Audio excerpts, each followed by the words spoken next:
Hello dear student, welcome back. तो एक बार फिर से आपको हमारे यूट्यूब चैनल पर स्वागत है। तो जैसा कि हम लोग जो है फिजिक्स के जो है 2024 के सेट 2 को सॉल्व कर रहे हैं। तो आज सेट 2 का पार्ट 2 लेकर आए हैं। तो कल हमने जो है 3 नंबर तक के क्वेश्चन सॉल्व करवा दिए थे। आज हम लोग 4 से स्टार्ट करेंगे। ठीक, तो चलिए स्टार्ट करते हैं। तो क्वेश्चन आपके स्क्रीन पे आ रहा है, तो देखिए क्या क्या हमें फाइंड करना है। तो क्वेश्चन नंबर 4 का खंड क्या दिया गया है। एक समान वैद्युत क्षेत्र में रखे वैद्युत द्विध्रुव पर लगने वाले बल आघूर्ण का व्यंजक प्राप्त कीजिए। देखिए 3 नंबर का क्वेश्चन आया है पहले चैप्टर से। ठीक, तो इम्पॉर्टेंट है और कैसे इसको फाइंड करना है वो हम लोग देख लेते हैं। ठीक, तो चलिए देखते हैं कैसे इसको हमें सॉल्व करना है।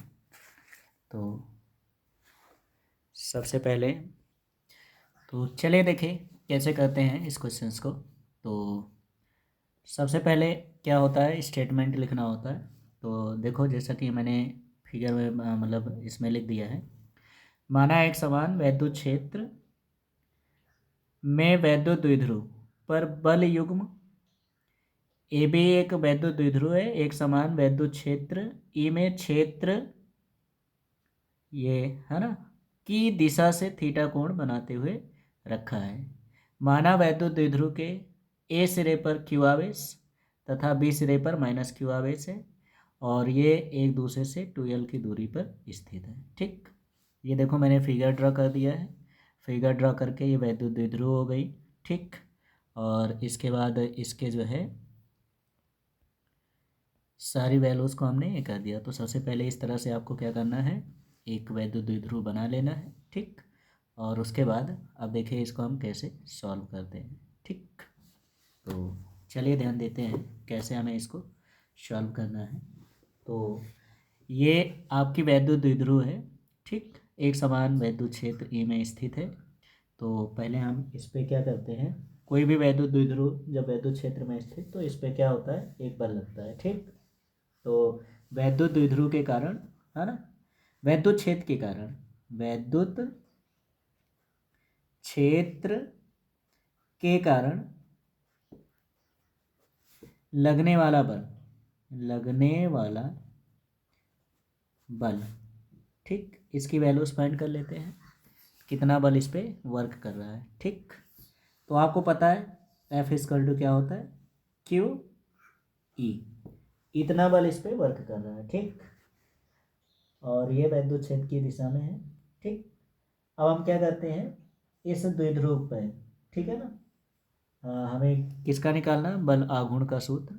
ठीक, तो द्विध्रुव को घुमाने में क्या लिखोगे, द्विध्रुव को घुमाने में उत्पन्न बल आघूर्ण, घुमाने में उत्पन्न बल आघूर्ण, बल युग्म आघूर्ण। ठीक, तो बल युग्म आघूर्ण का सूत्र क्या होता है वो हम लोग देख लेते हैं। ये देखिए। ठीक, चलो बल युग्म आघूर्ण। ठीक, क्या होता है, टाउ इक्वल टू होता है बल गुणे लंबवत विस्थापन। ठीक है ना, क्या हो जाएगा, लंबवत विस्थापन, विस्थापन जिसे हम किससे प्रेजेंट करेंगे, AC से। ठीक, तो टाउ इक्वल टू क्या होगा, बल, तो बल कितना लग रहा है, QE, और लंबवत विस्थापन AC की वैल्यूज ये दिया गया है। ठीक, 2l साइन थीटा, तो यहाँ हो जाएगा 2l साइन थीटा। ठीक, अब हम क्या करते हैं यहाँ पे इसको जो है हमें ले आना। तो चूँकि आपको पता है P इक्वल टू क्या होता है, Q इंटू 2l। ठीक, तो इसको हम क्या लिख सकते हैं, टाउ इक्वल टू, है ना। अब यहाँ पे हम इसकी वैल्यूज रखेंगे तो इसको लिखेंगे Q इंटू 2l, एक साथ हो जाएगा, और ये हो गया E साइन थीटा। ठीक, अब इसके प्लेस पे इसकी वैल्यूज पुट कर देते हैं। तो टाउ इक्वल टू क्या हो जाएगा, PE, और ये हो गया साइन थीटा। ठीक, तो ये हो गया बलयुग्म आघूर्ण का फार्मूला। तो आई होप ये क्वेश्चन आप लोग अच्छे से कर लेते हो। ठीक, तो इस क्वेश्चन को इस तरह से हम सॉल्व कर लेंगे। ठीक,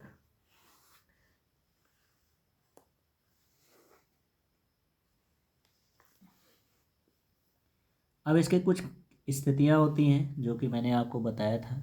ठीक, तो स्थितियों में क्या लिखेंगे, विशेष स्थितियां। तो विशेष स्थितियां क्या होती हैं वो जान लेते हैं। ठीक, फर्स्ट, जब द्विध्रुव ई के समांतर हो। ठीक, तो जब ई के समांतर होगा तब हमारा थीटा इक्वल टू क्या होगा, 0 डिग्री। और जब थीटा इक्वल टू 0 डिग्री होगा तो उस सिचुएशन में हमारी जो वैल्यूज़ होगी वो कितनी हो जाएगी, तो यहाँ हो जाएगा tau equal to P E sine 0। ठीक, और चूंकि आपको पता है साइन 0 की वैल्यूज़ कितनी होती है, 0, तो 0 से कोई चीज़ मल्टीप्लाई होगा तो इसकी वैल्यूज़ क्या होगी, 0 हो जाएगी।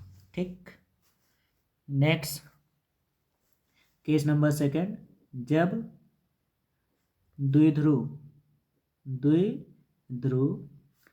ई के क्या हो, लंबवत हो। क्या हो, लंबवत हो। तो जब लंबवत होगा तो थीटा बराबर कितना होगा, 90 डिग्री। तब हमारा टाउ मैक्सिमा हो जाएगा। तो बल आघूर्ण यानी टाउ मैक्सिमा इक्वल टू क्या हो जाएगा, पी ई साइन 90। और आपको पता है साइन 90 की वैल्यूज़ कितनी होती है, 1। तो 1 से मल्टीप्लाई कर देंगे तो क्या हो जाएगा, तो टाउ मैक्स इक्वल टू हो जाएगा पी ई। इस तरह से हम इसके स्पेशल केसेस भी लिख देंगे। ठीक, तो आई होप आपको क्वेश्चन समझ में आ गया है। तो इस तरह से हम इस डेरिवेशन को कंप्लीट कर लेंगे। तो स्क्रीनशॉट ले लीजिए और अच्छे से इसको करना सीखिए। ठीक, चलिए अब चलते हैं हम अगले क्वेश्चंस की ओर। तो अगला क्वेश्चंस आपकी स्क्रीन पे आ रहा है, ध्यान दीजिए। ठीक, चलिए अगला क्वेश्चंस आपकी स्क्रीन पे आ चुका है। तो चलिए इस न्यूमेरिकल को सॉल्व करते हैं। तो कह क्या रहा है, कह रहा है कि 12 सेंटीमीटर त्रिज्या के धारावाही वृत्ताकार कुंडली के केंद्र पर, तो 12 सेंटीमीटर त्रिज्या है यानी कि आर की वैल्यूज हो गई 12 सेंटीमीटर। ठीक, ये हमारा क्या है, गिवन के अंतर्गत आ जाएगा। तो यहाँ पे लिख देते हैं गिवन दैट। ठीक, ये हो गया। फिर कह रहे हैं कि वृत्ताकार कुंडली के केंद्र पर उत्पन्न चुंबकीय क्षेत्र बी की तीव्रता, तो तीव्रता यानी बी की वैल्यूज दे दी गई है 0.5 इंटू 10⁻⁻⁴ टेस्ला। ठीक, चुंबकीय कुंडली के तल के लंबवत ऊपर की ओर है। कुंडली में प्रवाहित धारा के मान एवं दिशा की परिकल्पना कीजिए। ठीक, यानी कि परिकलन कीजिए, गणना कीजिए। ठीक, तो चूंकि हम जानते हैं अब वृत्ताकार धारावाही कुंडली के केंद्र पर, तो इसका फार्मूला क्या होता है, बी इक्वल टू होता है म्यू नॉट एन आई। तो एन की संख्या तो है नहीं, तो अपान क्या होता है 2r। ठीक, तो हमें आई की वैल्यूज फाइंड करनी, बी की वैल्यूज हो गया 0.5 into 10⁻⁴ is equal to mu की वैल्यूज होती है 4 पाई इंटू 10⁻⁷। आई की वैल्यूज हमें फाइंड करना है अपान 2, आर की वैल्यूज है 12 इंटू 10⁻⁻²। ये सेंटीमीटर में दिया, इसको मीटर में कन्वर्ट करेंगे तो 12 इंटू 10⁻⁻² मीटर हो जाएगा। ठीक, अब यहाँ से पॉइंट कैंसिल कर देते हैं, यहाँ 0 हो गया। ठीक, 2 से इसको डिवाइड कर दे रहे हैं 5 से 5 कैंसिल हो जाएगा और यहाँ हो जाएगा 4 1 जा 4, 4 3 जा कितना हो गया 12, यानी 3 हो गया। ठीक, अब हमें आई की वैल्यूज़ फाइंड करनी, तो इनको इधर ट्रांसफ़र कर देंगे। तो क्या हो जाएगा, आई इक्वल टू हो जाएगा, ये आपका इधर हो गया 3 इंटू 10⁻⁻⁴, यहाँ भी -2 यहाँ भी, तो कितना हो गया -6 हो गया। और ये इधर ट्रांसफ़र होके आ जाएगा कितना, पाई इंटू 10⁻⁷। ठीक, अब इसको हम सॉल्व कर लेते हैं। तो क्या हो जाएगी इसकी वैल्यूज़, तो ये हो जाएगा आपका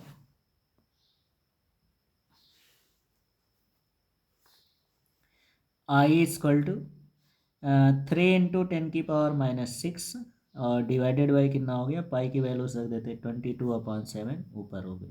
ठीक, ये हो गया इंटू 10⁻⁻7, तो -7 ऊपर हो गया तो कितना हो गया 7×3 = 21 और 7 ऊपर जाएगा 6 में से घट जाएगा तो ये प्लस में हो जाएगा, तो यहाँ हो गया 10 और भागे कितना हो गया 22। 2 1 कम 2, 2 1 कम 2, 0 2 पंचे 10 हो जाएगा। ठीक, तो आई इक्वल टू हो गया 99, ठीक है ना, यानी इसकी वैल्यूज़ 9.5 के आसपास आ जाएगी। ठीक है ना, एम्पियर, यही हमारे क्वेश्चंस का आंसर हो जाएगा। ठीक, इस तरह से हम क्वेश्चंस को सॉल्व कर लेंगे। तो आई होप आपको ये क्वेश्चंस भी समझ में आ गया होगा। अब चलते हैं हम अगले क्वेश्चंस की ओर। तो अगला क्वेश्चंस आपकी स्क्रीन पे ध्यान दीजिए। तो अगला क्वेश्चन है पूर्ण आंतरिक परावर्तन तथा क्रांतिक कोण क्या होता है, प्रकाशिक तंतु किस सिद्धांत पे कार्य करता है। ठीक, तो इस क्वेश्चन का जवाब देखिए क्या होता है। तो सबसे पहले हम पूर्ण आंतरिक परावर्तन के बारे में जान लेते हैं, पूर्ण आंतरिक परावर्तन क्या होती है। ठीक, उसके बाद फिर आगे बढ़ते हैं। तो पूर्ण आंतरिक परावर्तन क्या होता है, संघन माध्यम से विरल माध्यम में की ओर आते हुए प्रकाश किरण जब माध्यमों की सीमा के पृष्ठ पर क्रांतिक कोण से बड़े कोण पर आपतित होती है तो प्रकाश किरण विरल माध्यम से अपवर्तित न होकर संघन माध्यम में ही वापस लौट आती है। इस घटना को प्रकाश का पूर्ण आंतरिक परावर्तन कहते हैं। ठीक, इसके बाद सेकेंड ऑप्शन में आपके दिया गया है, अगला कह रहा क्रांतिक कोण। तो क्रांतिक कोण क्या होता है, तो क्रांतिक कोण की डेफिनेशन, क्रांतिक कोण संघन माध्यम में वह आपतन कोण जिसके लिए विरल माध्यम में अपवर्तन कोण समकोण के बराबर हो जाता है, संघन माध्यम का क्रांतिक कोण कहलाता है। इसे सी से प्रदर्शित करते हैं और इसका जो रिलेशन होता है n = 1/sin। ठीक, इसके बाद आगे भी कहा गया है, नेक्स्ट कंडीशन में क्या कह रहा, प्रकाशिक तंतु किस सिद्धांत पे कार्य करता है। तो प्रकाशिक तंतु किस सिद्धांत पे कार्य करता है, तो प्रकाशिक तंतु पूर्ण आंतरिक परावर्तन की घटना पर आधारित एक ऐसी युक्ति है जिसमें किसी प्रकाश सिग्नल को प्रकाश के ही रूप में एक स्थान से दूसरे स्थान पर तीव्र गति से बिना ऊर्जा ह्रास के प्रेषित किया जा सकता है। ठीक, तो इस प्रश्न का इतना आंसर देंगे, इस प्रश्न का इतना जवाब होता है। ठीक, अब चलते हैं हम अगले क्वेश्चंस की ओर। तो अगले क्वेश्चंस का जवाब आप लोग देंगे, तो देखते हैं क्या है, न्यूमेरिकल आ गया भाई। ठीक, तो इस न्यूमेरिकल को हमें सॉल्व करना है। तो ऐसे क्वेश्चंस ज़रूर आ जाते हैं, आपको मैंने पहले ही बताया था। ठीक, तो चलिए शुरू करते हैं किस तरह से इस क्वेश्चंस को हमें सॉल्व करना है, जैसा कि चित्र में प्रदर्शित है। ठीक, अब इसमें हम पहले करंट बना लेते हैं। तो यहाँ पे करंट का फ्लो हो गया I1। ठीक, इसमें हमने मान लिया करंट फ्लो हो रहा I1, यहाँ पे करंट का फ्लो हो गया I2 और यहाँ पे करंट का फ्लो हो गया I3। ठीक, अब इसमें कितने जो है लूप दिख रहे हैं, तो एक लूप ये हो जाएगा, इसका नाम हमने दे दिया फर्स्ट और इस लूप का नाम दे देते सेकेंड। ठीक, तो यहाँ से करंट I1, यहाँ से करंट I2 और यहाँ से करंट I3 आ रही, तो ये हमारा क्या होगा, जंक्शन होगा, संधि होगा, यहाँ पे तीनों धाराएं मिल जाएंगी। ठीक है ना, तो यहाँ पे हम सबसे पहले कंडीशंस पे समीकरण बनाएंगे। तो यहाँ हम किरचॉफ के प्रथम नियम लगाएंगे। ठीक, तो यहाँ लिखोगे किरचॉफ के प्रथम नियम से, प्रथम नियम से। तो प्रथम नियम में क्या बताया गया था कि किसी भी संधि पर मिलने वाली समस्त धाराओं का बीजगणितीय योग 0 होता है। ठीक, तो तीनों धारा यहाँ पे आके मिल रहे हैं, यानी क्या बन जाएगा I1 + I2 + I3 = कितना होगा 0। ठीक, अब यहाँ से आपको करना क्या है, किसी एक की वैल्यूज निकाल लेते हैं। तो हम I3 की वैल्यू निकाल लेते हैं, इसको इधर पक्षांतर करेंगे। तो I3 = क्या होगा, माइनस कॉमन ले लेंगे, I1 + I2 हो जाएगा और इसको हमने मान लिया इक्वेशन फर्स्ट। ठीक, अब चलते हैं हम आगे।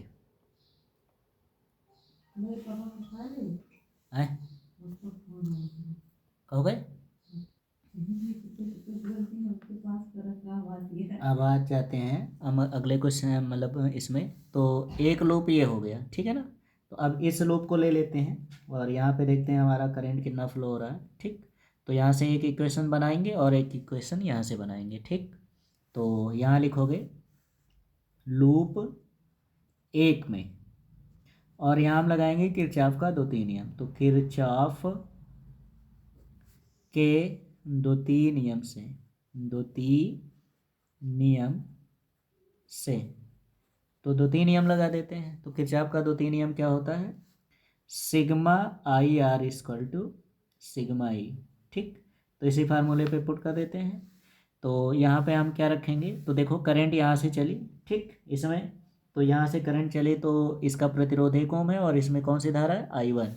तो कितना होगा 1 इंटू I1, ठीक। अब जैसे हम यहाँ पे आएंगे तो इसकी डायरेक्शन बदल जाएगी, और इसकी डायरेक्शन जब बदलेगी तो जब डायरेक्शन बदलती तो साइन काहे का लगाते हैं, माइनस का।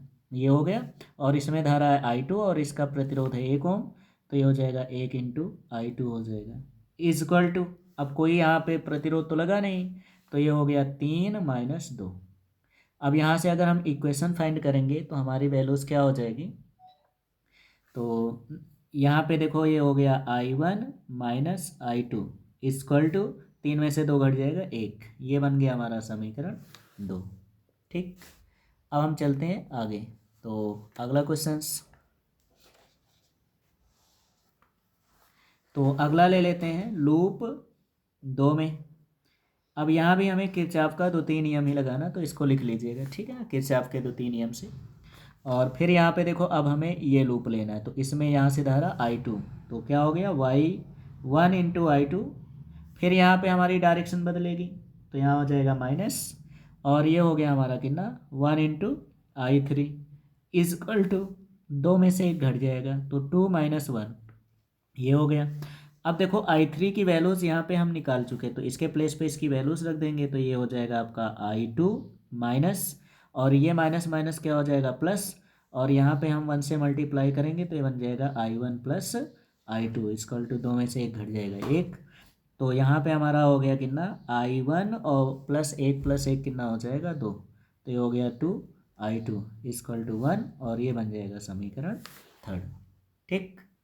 अब इसको हम आगे और सॉल्व करते हैं। तो अब इन दोनों समीकरण को हमें हल करना, और हल करके यहाँ से इसकी वैल्यूज़ फाइंड कर लेनी है, ठीक। तो चलिए देखते हैं आगे कैसे इसे हमें सॉल्व करना है। तो इसकी वैल्यूज़ यहाँ हो गया, तो यहाँ देखो हम क्या करते हैं, समीकरण 2 में से समीकरण 3 को माइनस कर देते हैं, ठीक। तो जब इसको माइनस करोगे तो यहाँ लिखा है हमारा I1 minus I2 minus I1 minus 2 I2 equal to 1 minus 1। अब यहाँ I1 से I1 कैंसिल हो जाएगा, ये होगा माइनस 3I2 इक्वल टू 0, और यहाँ से हमें I2 की वैल्यूज तुरंत फाइंड हो जाएगी। तो I2 इक्वल टू कितना हो गया 0, ठीक। I2 की वैल्यूज हमें 0 हो गया है, तो हम समीकरण 2 में रख देते हैं। तो समीकरण 2 में यहाँ I2 की जगह इसकी वैल्यूज़ रख देंगे, तो I1 माइनस 0 इक्वल टू 1। तो यहाँ से हमें I1 की वैल्यूज़ मिल गई, I1 इक्वल टू 1, ये मिल गई I1 की वैल्यूज़, ठीक, एम्पियर। इसके बाद I1 और I2 मिल गए, तो समीकरण 1 में रख देते हैं। तो समीकरण 1 में जब इसका मान रखेंगे तो I3 इक्वल टू हो जाएगा माइनस, I1 की वैल्यूज़ है हमारे पास 1 प्लस 0, तो I3 की वैल्यूज़ जो हो जाएगी वो कितनी हो गई, माइनस का 1 एम्पियर हो गया, ठीक। तो इस तरह से हमें इक्वेशंस को सॉल्व करके I1 और I2 की वैल्यूज़ फाइंड कर लेना है, ठीक। अब क्वेश्चंस क्या कह रहा है ये देखते हैं। तो क्वेश्चंस में हमें क्या बताना है, दिए गए परिपथ में ए और बी के मध्य विभवांतर बताना है हमें। तो ए और बी के मध्य हमें विभवांतर बताना है। तो चलिए हम सबसे पहले विभवांतर ज्ञात कर लेते हैं, ठीक। तो इतना आपको समझ में आ ही गया है। अब हम चलते हैं आगे, तो अगले क्वेश्चंस की ओर चलते हैं।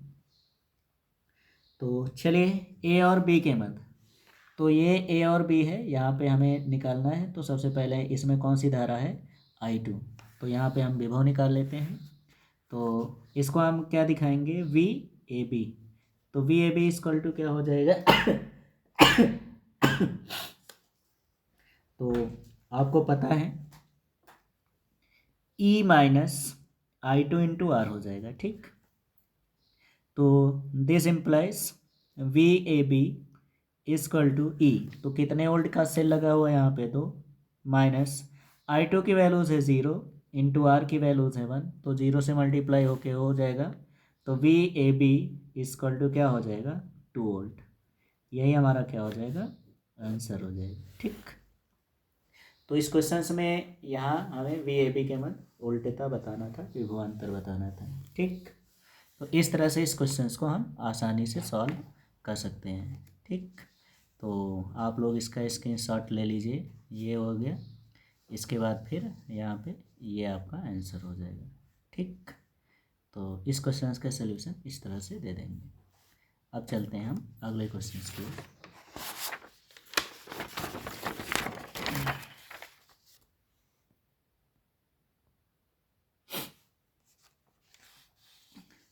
तो अगला क्वेश्चन आपकी स्क्रीन पे आ चुका है, ठीक। तो क्या कहा जा रहा है, अन्योन प्रेरकत्व की परिभाषा दीजिए, सिद्ध कीजिए हेनरी प्रति मीटर न्यूटन प्रति एम्पियर स्क्वायर होता है, ठीक। तो चलिए देखते हैं कैसे इसको हमें सॉल्व करना है। तो पहले तो इसकी डेफिनेशन देख लेते हैं। अन्योन प्रेरण, तो सबसे पहले हम अन्योन प्रेरण के बारे में जान लेते हैं। भाई यहाँ अन्योन प्रेरकत्व, ठीक है ना। तो अन्योन प्रेरण के बारे में जान लेते हैं, अन्योन प्रेरण होता क्या है। तो ये देखिए, पहले हम अन्योन प्रेरण के बारे में जान लेते हैं, फिर प्रेरकत्व बताते हैं। तो यदि कुंडलियों को अति समीप रखकर किसी एक में धारा प्रवाहित करें अथवा प्रवाहित धारा के मान में परिवर्तन करें तो दूसरी कुंडली में एक प्रेरित विद्युत वाहक बल उत्पन्न होता है। इस घटना को ही क्या कहते हैं, अन्योन प्रेरण कहते हैं, ठीक। जैसे ये एक कुंडली ये रखी हुई है, एक कुंडली ये रखी हुई है, ठीक। अब इस कुंडली में सेल लगा हुआ है, ठीक, और ये गैल्वेनोमीटर लगा हुआ है। तो अब हम क्या करते हैं, इस सेल द्वारा इसमें क्या करते हैं, करंट फ्लो करते हैं। तो इस करंट फ्लो करने पर या इसमें हम धारा के मान को परिवर्तित करते हैं तो दूसरी कुंडली में प्रेरित विद्युत वाहक बल उत्पन्न होने की घटना अन्योन प्रेरण कहलाती है, ठीक। अब हमें अन्योन प्रेरण गुणांक की परिभाषा बतानी है, ठीक। तो अन्योन प्रेरण गुणांक की परिभाषा यहाँ से हम निकालेंगे, क्योंकि हम लोग फार्मूला जानते हैं, ठीक। यहाँ ध्यान दीजिए, तो ये दिया गया है, ठीक। तो इसकी परिभाषा कैसे लिखना है, तो अन्योन प्रेरण गुणांक, ठीक है ना, अन्योन प्रेरण गुणांक, अन्योन प्रेरण गुणांक, ठीक। तो अन्योन प्रेरण गुणांक यानी कि m से प्रदर्शित किया जाता है, जिसका फार्मूला होता है N2 अपान क्या होती है I1, ठीक। क्योंकि प्राथमिक कुंडली में इसमें दो कुंडलियां होती हैं पास, है ना। तो प्राथमिक कुंडली में धारा परिवर्तित करने के कारण दूसरी कुंडली में फ्लक्स परिवर्तन के कारण, ठीक, विद्युत वाहक बल उत्पन्न होने की घटना हमारी क्या कहलाती, अन्योन प्रेरण, ठीक। तो अब ये क्या होती, फ्लक्स ग्रंथिकाएं इनको बोलते हैं, ठीक है ना। तो दो पास पास स्थित कुंडलियों का अन्योन प्रेरण गुणांक, ठीक, दो पास पास स्थित कुंडलियों का अन्योन प्रेरण गुणांक उनकी संख्यात्मक रूप से उनकी फ्लक्स ग्रंथिकाओं की संख्या के बराबर होता है, जबकि प्राथमिक कुंडली में I1 एम्पियर की धारा प्रवाहित हो रही है, ठीक। दो, फिर से सुन लो, इसकी डेफिनेशन लिख लेना। क्या लिखोगे, दो पास पास स्थित कुंडलियों में से किसी एक कुंडली में या दो पास पास स्थित कुंडलियों का अन्योन प्रेरण गुणांक, इसकी डेफिनेशन लिखेंगे, दो पास पास स्थित कुंडलियों का अन्योन प्रेरण गुणांक संख्यात्मक रूप से फ्लक्स ग्रंथिकाओं की संख्या के बराबर होता है, जबकि प्राथमिक कुंडली में I1 एम्पियर की धारा प्रवाहित हो रही है, ठीक। चलो मैं लिख दे रहा हूँ, दो पास पास स्थित कुंडलियों का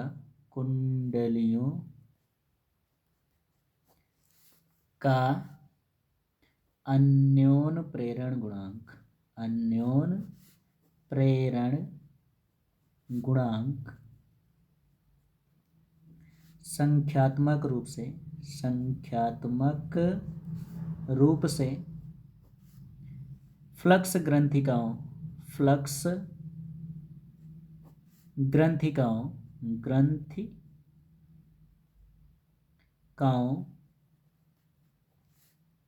यानी कि N2 के बराबर होती हैं, ठीक। जबकि प्राथमिक कुंडली में I1 एम्पियर की धारा प्रवाहित होती है ये, ठीक। इस तरह से इसकी परिभाषा लिख लेना है, ठीक। चलिए आगे चलते हैं। इसके बाद अगला कंडीशंस इसमें क्या कह रहा, इसमें हमें कुछ प्रूफ भी करना है। तो क्या प्रूफ करना है? तो प्रूफ करना है हमें हेनरी प्रति मीटर, ये है। तो हेनरी प्रति मीटर को हमें जो है किस में परिवर्तित करना है? तो न्यूटन प्रति एम्पियर मीटर में, ठीक। तो LHS है ये। अब इस LHS को हम चेंज करते हैं, तो जैसे M, तो ये हो गया आपका 5, ठीक, और ये हो गया I। तो इसको हम चेंज कर देते हैं। तो इसको चेंज करेंगे तो क्या लिखेंगे? हेनरी का मात्रक होता है न्यूटन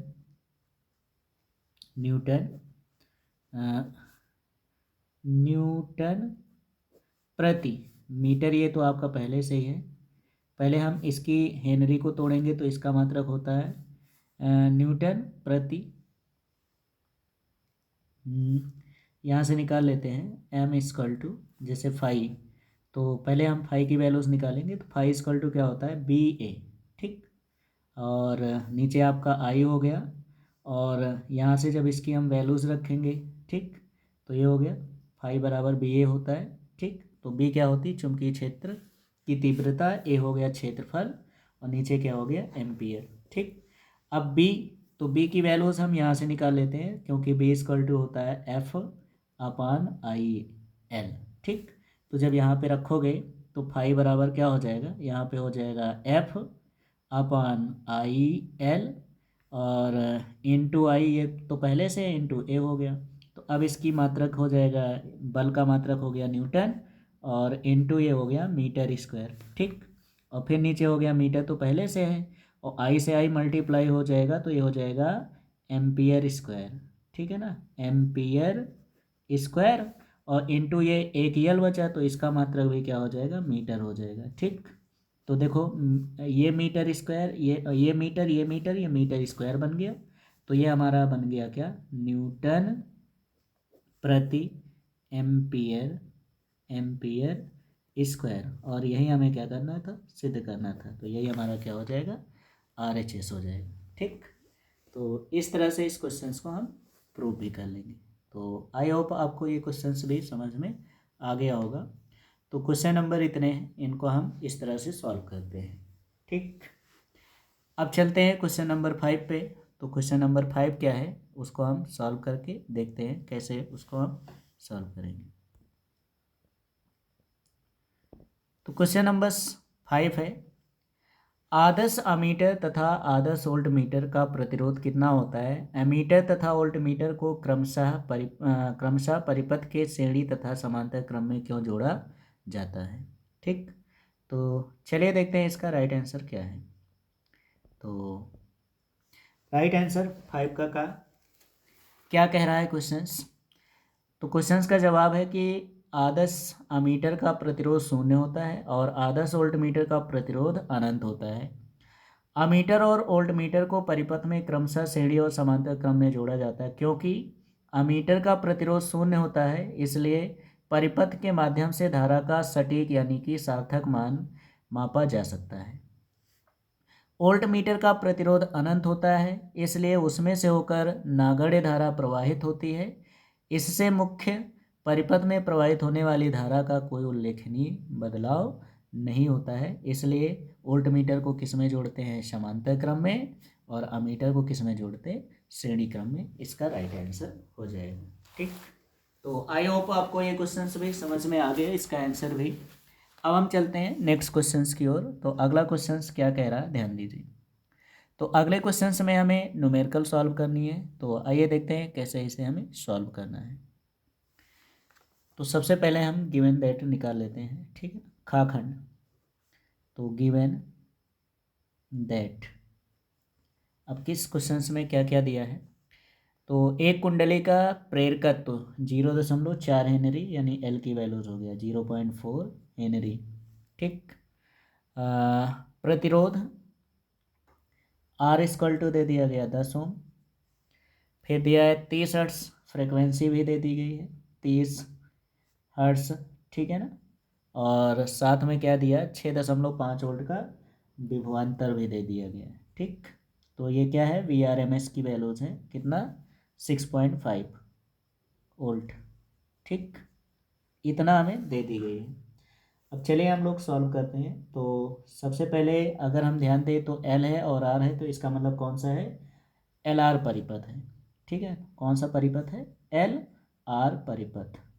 तो सबसे पहले हमें एक्सेल ज्ञात कर लेनी चाहिए, ठीक है ना। तो एक्सेल की वैल्यूज़ कैसे निकालते हैं आपको पता ही है। तो एक्सेल इक्वल टू होता है 2π/F/L, ठीक। तो इस पे रख के इसकी वैल्यूज़ फाइंड करेंगे। तो एक्सेल इक्वल टू कितना हो जाएगा 2, पाई की वैल्यूज़ 3.14, एफ़ की वैल्यूज़ हो गई कितनी 30 है, 30 इंटू एल की वैल्यूज़ है 0.4।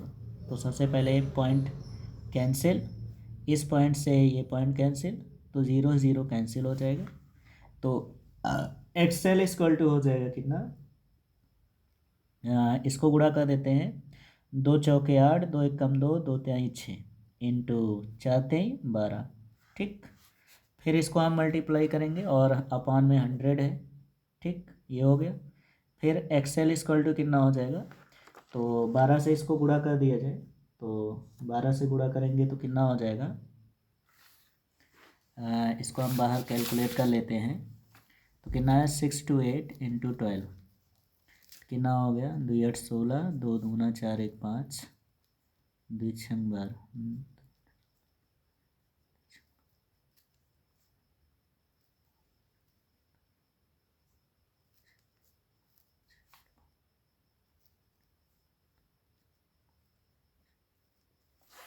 तो इसकी वैल्यूज जो होगी भाई मल्टीप्लाई करेंगे तो हो जाएगा 7536/100। तो 2 डिजिट बाद पॉइंट लगा देंगे, तो एक्सेल की वैल्यूज जो होगी वो कितना हो जाएगा 75.36।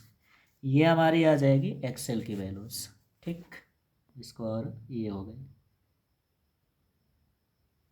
एक्सेल, ठीक। ओम ये हो गया, ठीक। अब इसके बाद आगे क्या क्या हमें फाइंड करना है ये देख लेते हैं।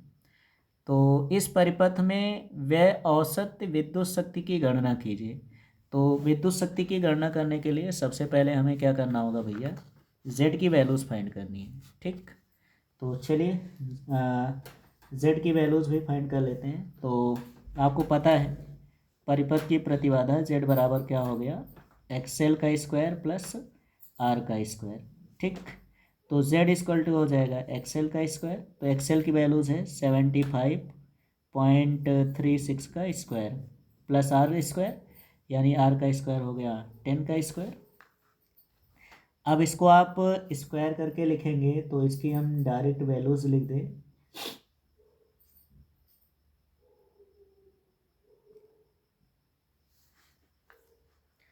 तो इसका मान कितना हो जाएगा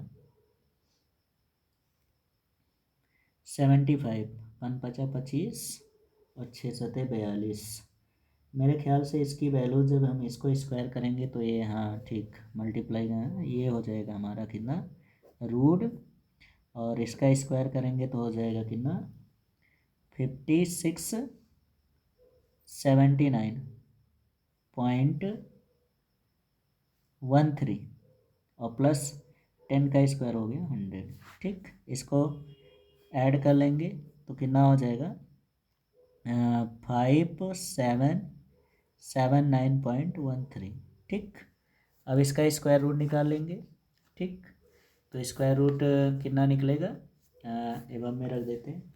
तो सबसे पहले हम लोग क्या करते हैं, हमें शक्ति निकालनी है तो शक्ति का फार्मूला रखते हैं, ठीक। तो P इक्वल टू होता क्या है, तो P की वैल्यूज होती है कि ना VRMS इंटू IRMS, ठीक, इंटू कॉस फाई। अब चूंकि आपको पता है कॉस फाई की वैल्यूज जो होती है वो क्या होती है R/Z, ठीक। तो अगर हम यहाँ पे इसकी वैल्यूज पुट कर दें और IRMS इक्वल टू क्या होता है, तो IRMS इक्वल टू हो जाएगा VRMS अपॉन R हो जाएगा। तो जब यहाँ पे इसकी वैल्यूज रख देते हैं तो इसको सरल बनाते हैं, तो P इक्वल टू क्या हो जाएगा VRMS, ये तो हमारे पास गिवन ही है, IRMS इसकी जगह हो जाएगा VRMS अपॉन R, और कॉस फाई की जगह इसकी वैल्यूज रख देंगे तो R/Z हो जाएगा, ठीक। अब यहाँ पे हम देखें तो R से R हमारी क्या हो जाएगी, कैंसिल हो जाएगी, ठीक है ना। तो R से R को कैंसिल आउट कर दें।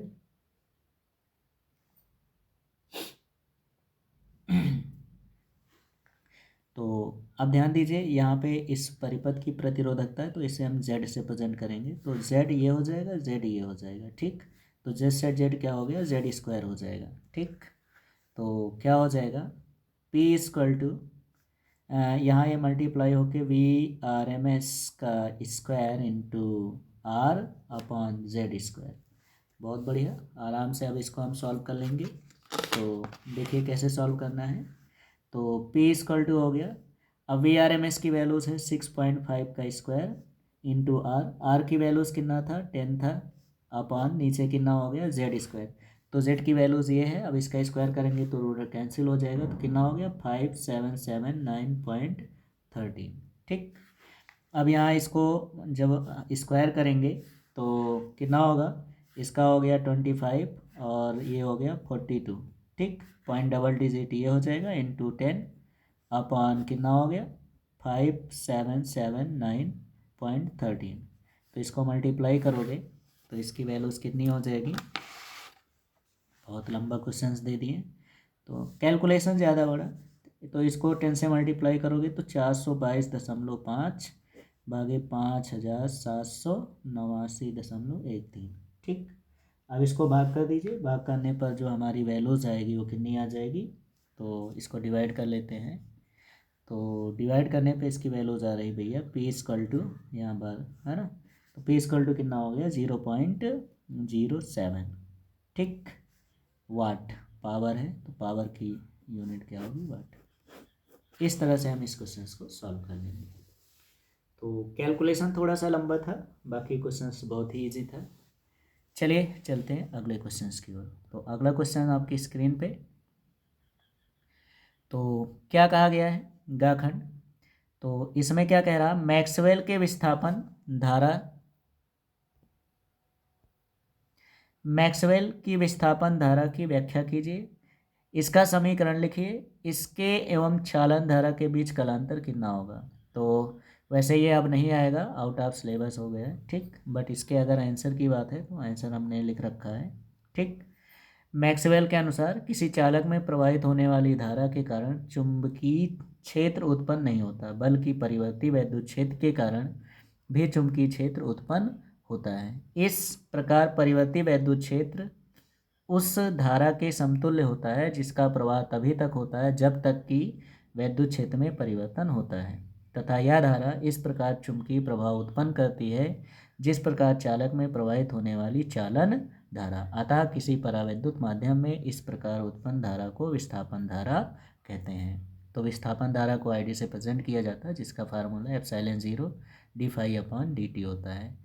इसके बाद आपसे पूछा गया विस्थापन धारा और चालन धारा में कलांतर कितना होता है, तो दोनों में कलांतर कितना होता है 92 π/2 यानी कि 90 डिग्री, ठीक। बट ये क्वेश्चन सब नहीं आएगा तो इसको आप इग्नोर कर देना, ठीक। नेक्स्ट है प्रकाश के व्यतिकरण क्या होता है, समपोषी व्यतिकरण तथा विनाशी व्यतिकरण की दशाएं। क्वेश्चन फिर से रिपीट हो गया है, तो सेट फर्स्ट में 5 का नंबर का क्वेश्चन सही है, ठीक। तो वहाँ पे है, तो यहाँ 5 का घ में है, यहाँ 5 का है, ठीक। तो वहाँ इसका आंसर लिखा हुआ है, ठीक। नेक्स्ट है प्रकाश के ध्रुवण से क्या तात्पर्य है, पोलेराइड के सिद्धांत तथा दो उपयोगों का उल्लेख कीजिए। ठीक, तो देखते हैं इसका आंसर क्या होगा। तो अथवा वाला इसका आंसर हम आपको करवा देते हैं। तो अथवा के आंसर को हम देख लेते हैं। ठीक, तो ये हो गया अथवा। ठीक, तो सबसे पहले ध्रुवण क्या होती है, तो प्रकाश वैद्युत वेक्टर के कंपनों को प्रकाश संचरण की दिशा के लंबवत तल में किसी एक ही दिशा में सीमित कर देने की घटना प्रकाश का ध्रुवण कहलाती है। ठीक, अब पोलेराइड क्या होती है, तो पोलेराइड समतल ध्रुवित प्रकाश उत्पन्न करने की सस्ती एवं व्यापारिक विधि है। इसकी सहायता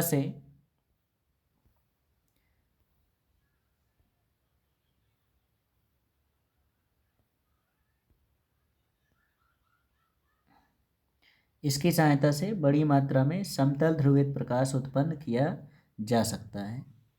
इसकी क्रियाविधि द्विवर्णता के सिद्धांत पर आधारित है।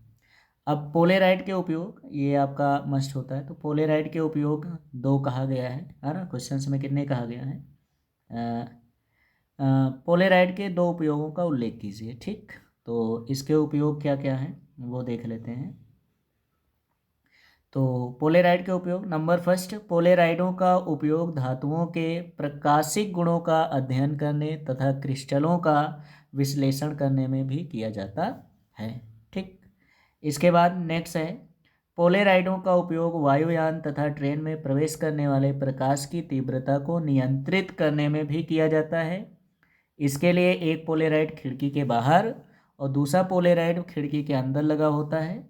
तो अंदर वाले पोलेराइड को घुमा करके हम उस के अंदर आने वाले प्रकाश की तीव्रता को क्या करते हैं, परिवर्तित करते हैं और उसको नियंत्रित करते हैं। ठीक, तो ये थे इस क्वेश्चंस के जवाब। ठीक, तो चलते हैं अगले क्वेश्चंस में। तो अगला क्वेश्चंस क्या कह रहा है, तो फिर से भाई न्यूमेरिकल आ गया है। तो इसका अंगा नंबर है। ठीक, तो 2.5 इलेक्ट्रॉन वोल्ट के कार्यफलन वाली धातु में 4000 एंगस्ट्रॉम तरंगदैर्घ्य के प्रकाश डालने पर उत्सर्जित फोटो इलेक्ट्रॉन की अधिकतम वेग तथा रेखीय संवेग की गणना कीजिए। तो बढ़िया क्वेश्चन है, आइए देखते हैं कैसे इसको सॉल्व करना है। तो सबसे पहले क्वेश्चंस में क्या दिया है ये निकाल लेते हैं। गिवन दैट दिया है। ठीक, चलो देखते हैं क्या क्या दिया है। तो 2.5 इलेक्ट्रॉन वोल्ट के कार्यफलन मतलब डब्लू की वैल्यूज दे दी गई। तो डब्लू इक्वल टू दे दिया गया कितना, 2.5 इलेक्ट्रॉन वोल्ट। इसको चेंज कर दो, 2.5 इंटू 1.6 इंटू 10⁻⁻19 से मल्टीप्लाई कर देंगे तो इसकी वैल्यूज हमें जूल में भी प्राप्त हो जाएगा। 16×5 = 80 और 16×2 = 32, 32×8 = 40 और 2 अंक बाद दशमलव लगा देंगे, ये हो जाएगा इंटू 10⁻⁻19 जूल। तो ये जूल में कन्वर्ट हो गया। ठीक, चलो आगे चलते हैं। तो अगले क्वेश्चन और क्या कह रहा है, 4000 एंगस्ट्रॉम की तरंगदैर्घ्य लेमडा बराबर दे दिया गया 4000 एंगस्ट्रॉम। इसको मीटर में चेंज करेंगे तो 4×10⁻⁷, 3 जीरो कम हो गया। अब ये किस में हो गई, मीटर में। ठीक, आगे देखते हैं क्या दिया है, उत्सर्जित फोटो इलेक्ट्रॉन की गतिज वेग है ना, अधिकतम वेग और रेखीय संवेग की गणना कीजिए। ठीक, तो चलिए हम इसको सॉल्व करते हैं। ठीक, तो हमारे पास डब्लू और लेमडा गिवन है, हमें गतिज ऊर्जा पहले फाइंड कर लेनी है।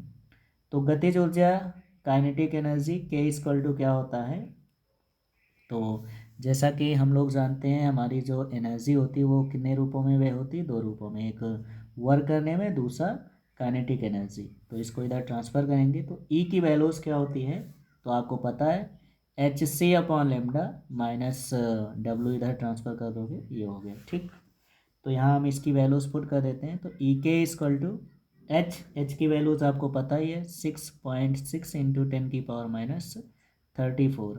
सी की वैल्यूज़ हो गया 3 into 10⁸ upon lambda 4×10⁻⁷ minus W की वैल्यूज़ हो गया 4×10⁻⁻19। ठीक, अब इसको हम सॉल्व कर लेते हैं। तो सॉल्व करेंगे तो कितना हो जाएगा, इसको यहाँ पे देखो 2 से कैंसिल कर देना, 2×2 = 4, 2×3 = 6, 0.236।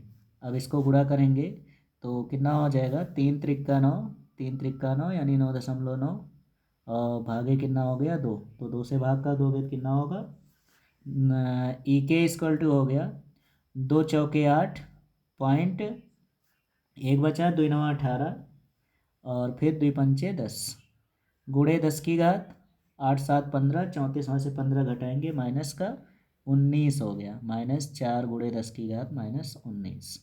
ठीक, अब इसको आप क्या कर दीजिए, माइनस कर दीजिए, तो यहाँ से ई के इक्वल टू हो गया कितना, 0.95 गुणे 10 की घात -19। ठीक, ये गतिज ऊर्जा हो गया। अब हमें क्या निकालना है, वेग निकालना। तो पहले हमें किसकी बात कर रहा है ये, तो ये बात कर रहा है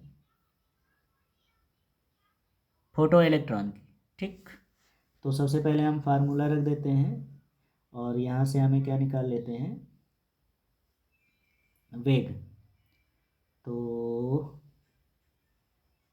क्या क्या हमारे पास गिवन है, ई के है ना, तो ½ mv², यहीं से हम चलो रख दो, ई के इक्वल टू होता है ½ mv²। ठीक, तो अधिकतम कहें तो मैक्स से लिख देते हैं। तो यहाँ से हमें इसकी वैल्यूज फाइंड कर लेनी, इसको इधर ट्रांसफ़र कर देते हैं। तो वी मैक्स इक्वल टू कितना हो जाएगा, ये इधर गया तो हो गया 2 E/m, और ये किसके अंदर हो गया, रूट के। ठीक, अब इसको सॉल्व कर लिया जाए। तो चलो इसकी वैल्यूज पुट कर दो। तो this implies V max is equal to √2 E के का मान हो गया 0.95 × 10⁻19 अपान m। तो इलेक्ट्रॉन का जो मास होता है वो आपको पता ही है क्या है, 9 × 10⁻31। ठीक, अब इसको हम सॉल्व कर लेते हैं। तो सॉल्व करने पर हमारी वैल्यूज आएगी वी मैक्स इक्वल टू, तो मल्टीप्लाई करेंगे। ठीक, तो इसको सॉल्व करने पे हमारी वैल्यूज आएगी, स्क्वायर रूट निकालेंगे तो कैलकुलेट कर देते हैं जल्दी से। ठीक, क्योंकि कैलकुलेशन करने में टाइम लगेगा। तो इसकी वैल्यूज़ हो जाएगी, हाँ इसकी वैल्यूज़ आ गई भाई कितना, तो ये हो गया 4.2 × 10⁻25। ठीक, एक मिनट, प्लस में हो जाएगा, हाँ मिस है। इसकी वैल्यूज़ ये है 4.6 × 10⁵। ठीक, ये हो गया मीटर/सेकंड।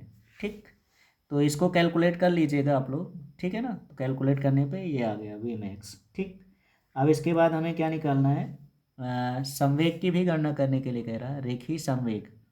तो रेखीय संवेग निकाल लेते हैं। तो ये तो वेग निकल आया, दूसरे नंबर पे हमें क्या निकालना है, रेखीय संवेग। तो रेखीय संवेग यानी कि P = क्या होता है, mv। तो वी मैक्स ये हो गया।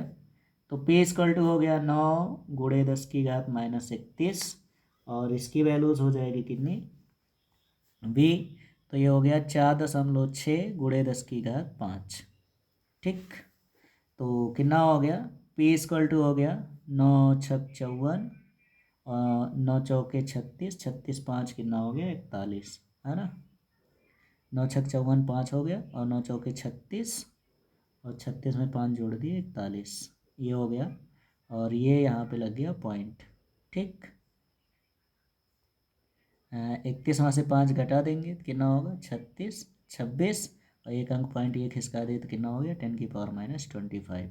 ठीक, ये हो गया भैया। अब इसकी यूनिट हो गई kg/m/s। तो इस तरह से हम इन क्वेश्चंस को सॉल्व कर लेंगे। ये हो गया। ठीक, ये इसका आंसर आ जाएगा संवेग का। तो ये आपकी वेग हो गई, और ये हमारा क्या हो गया, संवेग हो गया। ठीक, तो आज के वीडियो में बस इतना ही, क्योंकि बहुत सारा हो गया है। ठीक, तो बाकी हम थर्ड पार्ट में इसके सारे क्वेश्चंस को सॉल्व करवा देंगे। तो थर्ड पार्ट में ये पूरा ख़त्म हो जाएगा। ठीक है ना, तो आज के लिए बस इतना ही। वैसे हो गया है, बट इसमें क्या है, काफ़ी जो है लंबे क्वेश्चंस हैं, तो सॉल्व करने में बहुत टाइम लगेगा। तो बाकी ये देखिए सारे क्वेश्चंस के जवाब इसमें हैं। ठीक, ये अगले क्वेश्चन सब बना है, बस सॉल्यूशन करवाना है। तो चलिए अगले चैप्टर में, क्योंकि वीडियो ज़्यादा लंबी हो जाएगी तो आप लोग बोर भी हो जाओगे, तो आराम से इसको हम सॉल्व करेंगे। ठीक, तो आज के लिए बस इतना ही, मिलते हैं नेक्स्ट वीडियो में। तो टेक केयर, बाय बाय।